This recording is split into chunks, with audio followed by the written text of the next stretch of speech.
every ship cost a life, and there'd be lots of injuries besides.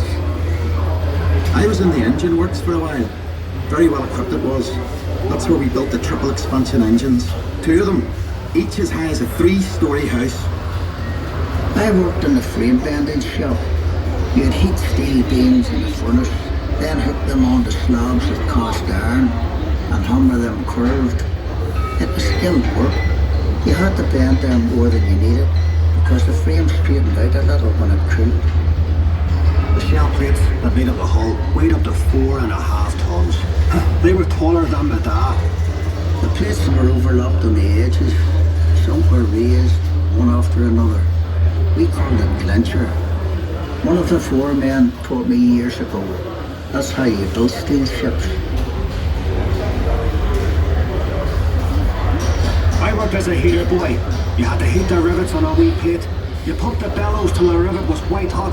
Then you get a hold of it with your tongs and throw it up to the catcher. And he put it in the hole in the plate with the holder up. There were two of us on the other side of the plate with the holder up. We had to hammer the rivet so it filled the hole before it turned dull red. The double bottom. That's a wee space we call the tanks, made up of steel plates. The rest of the rivet squad all had to fit into that gap.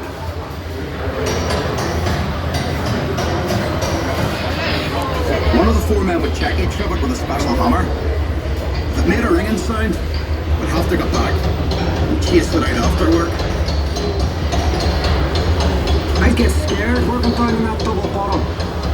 You only had candles for light. And the constant hammering against the shell plates. You could hear it all over Belfast. Some of those boys ended up stone deaf, so they did. We were paid 31 bob a week. The heater boy in Catchment got 16 bob, but we all worked the same 54 hours. The upper deck was steel too, and part of the strength of the ship.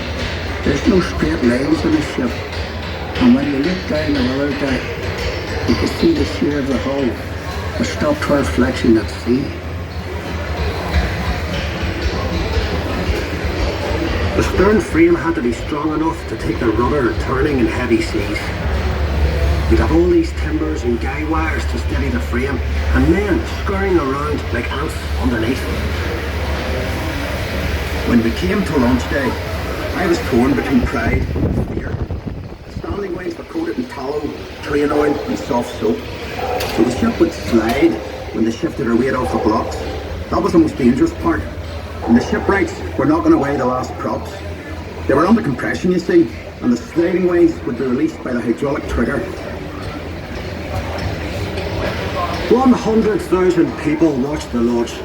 Some paid a bob.